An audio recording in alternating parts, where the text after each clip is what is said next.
नमस्कार दोस्तों, stock market studies में फिर से एक बार आपको स्वागत है। तो आज यहाँ पे मैं बात करूंगा एक लीडिंग कंपनी के बारे में। लीडिंग मतलब बहुत, देखिए, ये जो कंपनी है सेक्टर वाइज देखा जाए तो इंडिया के second largest chemical industries company है। देखिए, केमिकल के पार्ट बताओ तो बहुत सारे अलग अलग डिपार्टमेंट होते हैं, उसके बेसिस से केमिकल इंडस्ट्रीज काम करते हैं। तो ये जो केमिकल इंडस्ट्रीज है, ये जो केमिकल कंपनीज है, वो एक्चुअली देखा जाए तो एग्रो केमिकल के ऊपर डिपेंड करते हैं। मतलब एग्रीकल्चर के ऊपर और एग्रो केमिकल के ऊपर कंपनी काम करते हैं। तो ये जो कंपनी है वो इंडिया के second largest agro chemical company है। तो मेरे सबसे पसंदीदा कंपनी भी बोल सकते हैं, क्योंकि यूपीएल के बाद इंडिया के second largest chemical agro chemical company है पीआई इंडस्ट्रीज, जिसको आपको पिंड नाम के जानते हैं। तो पीआई इंडस्ट्रीज जो है मेरे एक पसंदीदा स्टॉक भी है, एक जबरदस्त कंपनी भी आप बोल सकते हैं। तो इस कंपनी के ऊपर आज बात करूंगा, पूरा डिटेल्स में बात करूंगा, क्योंकि बहुत सारे दोस्तों ने कमेंट किया सर कंपनी में तो अराउंड 25% से भी ज्यादा, 25-30% से भी ज्यादा गिरावट हो चुके हैं, मतलब स्टॉक इस तरीके से क्रैश हो चुके हैं। तो अभी क्या और भी गिरेगा, क्या अभी इस लेवल से बाय करूं? तो इस तरीके से बहुत सारे कमेंट्स आ चुके हैं। तो चलो उस कमेंट के मतलब आंसर मैं यहाँ पे देने वाला हूँ, और इस कंपनी के ऊपर फ्यूचर में क्या करना चाहिए उसके बारे में बात करूंगा। तो वीडियो को लास्ट तक जरूर देखिएगा। और हाँ, अभी तक अपने इस चैनल को सब्सक्राइब नहीं किया तो फटाफट जाकर सब्सक्राइब कर लीजिए, क्योंकि इस तरीके से बहुत ज्यादा इंफॉर्मेशन आपको स्टॉक मार्केट से इसी चैनल के माध्यम से आपको मिलता रहेंगे। तो चलो देख लेते हैं आज के स्टॉक के बारे में। तो देखिए, सबसे पहले मैं कंपनी के जो कंपटीटर है उसके बारे में बात करूंगा। देखिए, एग्रो केमिकल, तो एग्रो केमिकल जो पेस्टिसाइड एग्रो केमिकल्स कंपनी है, जितने सारे इंडस्ट्रीज है, तो देखिए दो तरीके से मतलब चीज होते हैं यहाँ पे। एक देखा जाए तो एग्रो केमिकल सेक्टर वाइज है, और दूसरे है इंडस्ट्रीज वाइज, मतलब जैसे पेस्टिसाइड एंड एग्रो केमिकल्स इसके ऊपर। तो ये दोनों सेक्टर वाइज आप देखेंगे तो पीआई इंडस्ट्रीज जो है वो एक्चुअली एक्चुअली देखा जाए तो इंडिया का सेकंड लार्जेस्ट कंपनी है। इसका मार्केट कैप भी कोई छोटा मोटा नहीं है, लार्ज कैप कंपनी है, 38,000 करोड़ का है। हाँ, यूपीएल का मार्केट कैप इससे 2 गुना है, जैसे अराउंड 62,000 करोड़ का। तो देखिए, फिर भी सेकंड लार्जेस्ट कंपनी है, कोई छोटा मोटा कंपनी नहीं है, पहली बात। दूसरी बात, कंपनी में बहुत पोटेंशियल है। क्यों बता रहा हूँ, चलो वो भी आपको दिखाऊंगा, क्योंकि एक चीज मैं पहले आपको यही दिखा देता हूँ। कंपनी का डेप्थ ऑफ इक्विटी कितना है? 0.05, मतलब आप कंपनी को डेप फ्री भी बोल सकते हैं।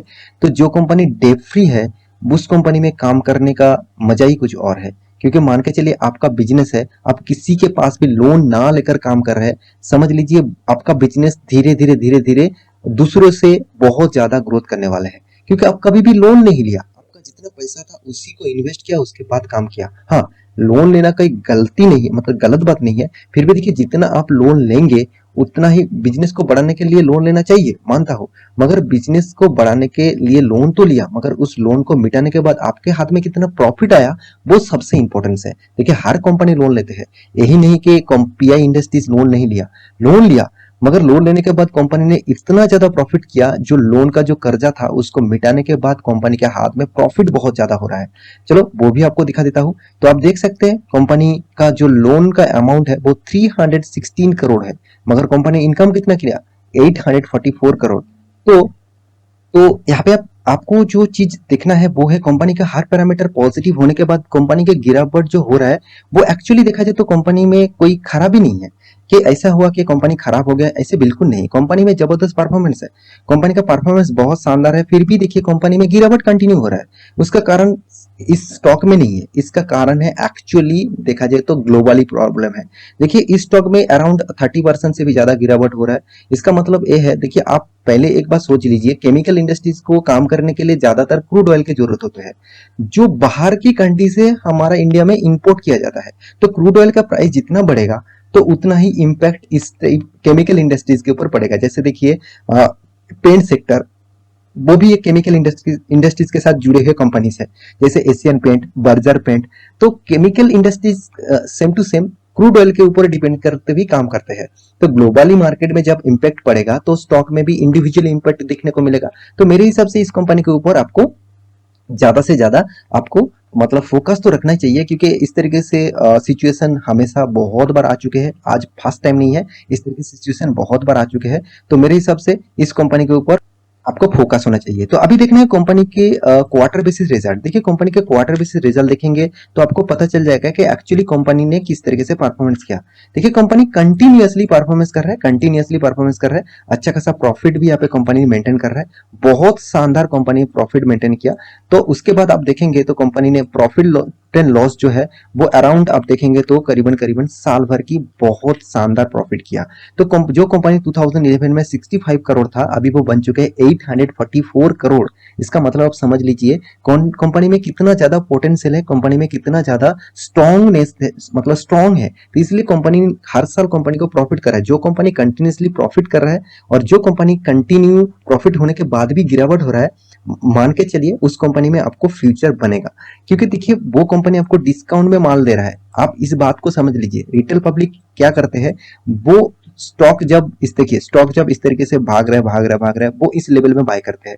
तो इस लेवल में बाय करने के बाद फिर से भाग रहा है, इस लेवल में भी बाय करते हैं, और इससे जब यहाँ पे जब गिरते हैं वो क्या करते हैं, यहाँ पे सेल कर देते हैं, यहाँ पे सेल कर देते हैं, यहाँ पे सेल कर देते हैं। उसको लगता है कि स्टॉक और भी नीचे जा सकते हैं, मगर कंपनी क्या करेंगे, यहाँ से भी फिर से रीबैक करके और भी ऊपर जाएंगे। तो मेरे कहने का मतलब है, ये मेरे बात नहीं है, वॉरेन बफेट जी, राकेश झुंझुनवाला जी, विजय केडिया जी, तो जितने सारे दिग्गज इन्वेस्टर है, राधा किशन दमानी जी, उन इन चारों के मैं एक बात हमेशा याद रखता हूँ। इन्होंने एक चीज कहा है, जब अच्छा खासा कंपनी, जो बेस्ट कंपनी है, उस कंपनी में आप अगर आपको डिस्काउंट में कभी भी माल बेच रहा है, मतलब डिस्काउंट में कभी भी माल दे रहा है, तो उसके ऊपर आप टूट पड़िए। इसका मतलब हुआ कि जब अच्छी कंपनी आपको सस्ते दामों में माल दे रहा है तो उस कंपनी के ऊपर आप बने रहिए और भी निवेश करिए और कंटिन्यू करिए, तभी आपको अच्छा खासा फायदा मिलेगा। क्योंकि आप चार्ट पैटर्न देखेंगे तो इस कंपनी के, तो मैक्सिमम चार्ट पैटर्न देखेंगे तो कितना शानदार रैली, ये नहीं कि थोड़ा सा अप में गया, डाउन में गया, इस तरीके से नहीं है, कंटिन्यूअसली ट्रेंडिंग में है। और देखिए इस तरीके से गिरावट आज तो आपको दिखा, बट पहले भी इस तरीके से गिरावट हुआ है, बहुत छोटा मोटा करेक्शन हुआ है, इस तरीके से गिरावट आपको शायद देखने को नहीं मिलेगा। अगर उस पीरियड में आप चार्ट पैटर्न देखेंगे तो अराउंड 12%, 13%, 20% तक गिरावट आपको देखने को मिलेगा। तो कंपनी में रिजल्ट बहुत शानदार है, कंपनी ने इस बार रिजल्ट भी शानदार किया। आप देखेंगे तो कंपनी अराउंड आप देखेंगे 13,600 का इसका जो इनकम था, जो पिछले क्वार्टर में 13,000, जो पिछले साल में 11,000। तो कंपनी ने देखिए एक्सपेंस भी किया, एक्सपेंस भी उसी तरीके से किया जिस तरीके से कंपनी का एक्सपेंस होना चाहिए था। तो एक्सपेंस करने के बाद कंपनी इस बार प्रॉफिट जो किया, इस बार कंपनी ने जो प्रॉफिट किया 2,600, अराउंड 268 करोड़ का, जो पिछले क्वार्टर में था 258 करोड़ का, जो पिछले साल में था 222 करोड़ का। तो ओवरऑल बहुत शानदार यहाँ पे एक परफॉर्मेंस देखने को मिला। तो अच्छा खासा यहाँ पे कंपनी का ग्रोथ और मेंटेनेंस यहाँ पे आपको देखने को मिला। तो बेसिक अर्निंग रेशियो जो है वो अराउंड 13% और 14% और 11% है। तो इसका मतलब अच्छा खासा कंपनी परफॉर्मेंस भी कर रहा है। साथ ही साथ कंपनी के ऊपर और एक चीज मैं दिखा दूं तो कंपनी आपको रिटर्न जबरदस्त रिटर्न दिया, अराउंड 33% तक रिटर्न कंपनी आपको दिया। और कंपनी का 40% तक कंपनी आपको 35 से 33 से 40% तक रिटर्न आपको कंपनी दिया। आप कहेंगे सर एक साल में तो परफॉर्मेंस नहीं अच्छा हुआ, तो कोई बात नहीं, एक साल में हर कोई कंपनी के एक साल देख के कोई डिसीजन नहीं लेना है, क्योंकि एक साल में ट्रेडिंग वाला काम हो गया, swing trading, short term trading वाला काम हो गया, मगर लॉन्ग टर्म पीरियड के लिए उस कंपनी के ऊपर आपको यही चीज आपको देखने को नहीं मिलेगा। तो कंपनी का जो टोटल अराउंड आप ओवरऑल बात करो तो कंपनी का जो 10 साल में 26% रिटर्न, 5 साल में 13%, सॉरी रिटर्न नहीं, यहाँ पे सेल्स, कंपनी का प्रॉफिट ग्रोथ और कंपनी का सेल्स ग्रोथ, कंपनी का रिटर्न ऑफ इक्विटी, सारे के सारे बिग पॉजिटिविटी में है। और कंपनी की देखिए और एक चीज मुझे सबसे अच्छा लगा, कंपनी का जो रिजर्व है वो धीरे धीरे बढ़ते बढ़ते जो 120 करोड़ था वो अभी बन चुके हैं 6,000 करोड़। और एक चीज, कंपनी का जो कर्जा है वो कंटिन्यूअसली एक लेवल में है, उतना ज्यादा कंपनी कर्जा नहीं लेकर काम करते हैं। और देखिए इन्वेस्टर के बारे में बात करते तो इन्वेस्टर भी इस कंपनी के ऊपर बहुत शानदार टिके हुए हैं और बहुत शानदार निवेश करके रखे। जैसे एफआईएस के पास, फॉरेन इंस्टीट्यूशन के पास 14% था, अभी 16% है। एफएस के पास 17% था, अभी 25% है। और पब्लिक के प्रोमोटर के पास 51% था, अभी 46% है। इसका मतलब हर किसी इंडस्ट्रीज के पास इस कंपनी की हिस्सेदारी है। तो इस कंपनी के ऊपर आप कंटिन्यू कर सकते हैं, इस कंपनी के ऊपर आप स्टडी जरूर कर सकते हैं। तो मेरे हिसाब से इस कंपनी के ऊपर आप फोकस रखिए, क्योंकि स्टॉक में कितना भी गिरे तो एक लेवल जो है, इस लेवल को कंपनी टच किया, यहाँ पे एक बिग सपोर्ट जोन है और बिग सपोर्ट जोन को टच बार बार किया है। तो मुझे लगता है इस सपोर्ट जोन अगर क्रैक करेगा तो एक बहुत बड़ा फॉल आउट देखने को मिल सकता है, मगर इसको फिर से रीबैक करना है तो आपको एक बहुत बड़ा 10 अप 10 देखने को मिल सकता है। तो आप इस कंपनी के ऊपर निवेश करके रखे हैं तो कोई घबराने की चिंता करने का जरूरत नहीं। कंपनी अराउंड आपको लॉन्ग टर्म में 3000 से भी ज्यादा आपको रिटर्न दे चुके हैं। तो इस कंपनी के ऊपर आपका निवेश है तो कंटिन्यू कर सकते हैं। फिर भी देखिए, मैं जरूर कहूंगा, मेरा एक कोई डायरेक्ट रिकमेंडेशन नहीं है कि कल जाकर आप निवेश करिए, कंटिन्यू करिए। आप उस कंपनी के ऊपर स्टडी करेंगे तो आपको खुद पता चलेगा कि कंपनी में कितना पोटेंशियल है। तो आशा करता हूँ मेरी इस वीडियो आपको अच्छा लगा। तो कैसे लगा मुझे कमेंट जरूर करिएगा, और मेरे कुछ गलतियां हैं तो आप मुझे कमेंट जरूर करिएगा, मुझे रिकवरी करने का एक मौका मिलेगा। तो मिलते हैं नेक्स्ट टॉक लेके, तब तक के लिए अच्छे से रहिए, अपने ख्याल रखिए, बाय बाय।